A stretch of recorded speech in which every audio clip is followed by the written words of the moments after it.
Welcome to another Doctor Who custom action figure. Well, I call these reviews, but they're more of a showcase really.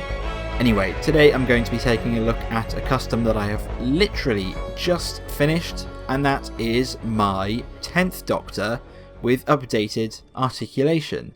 Basically, the aim of this project was to take the original 10th Doctor we got back in 2006 and bring it up to modern day standards. Of course, the irony is that I had to scrap almost that entire figure and build it up with mostly entirely new parts. The only thing that remains of the original figure I started with, in fact, is the jacket. The rest of it is clearly a 10th Doctor in tuxedo that we got a few years ago. There were a few issues translating that particular figure though. For instance, the bow tie was not removable from the shirt piece, so I had to scrap it altogether, and sculpting the front of the collar was an absolute nightmare.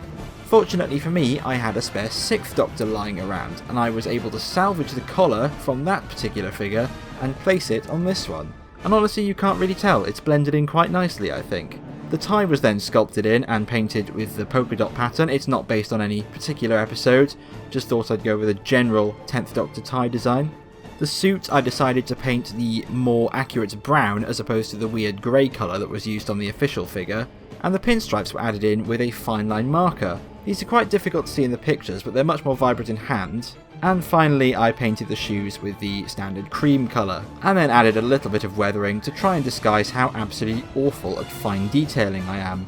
So that just about does it for this figure. It was quite simple really, just a bit fiddly in some areas, e.g. the collar, and it adds a nice updated 10th Doctor to my shelf, which was sorely needed given that up until the tuxedo figure we didn't have one with up-to-date articulation.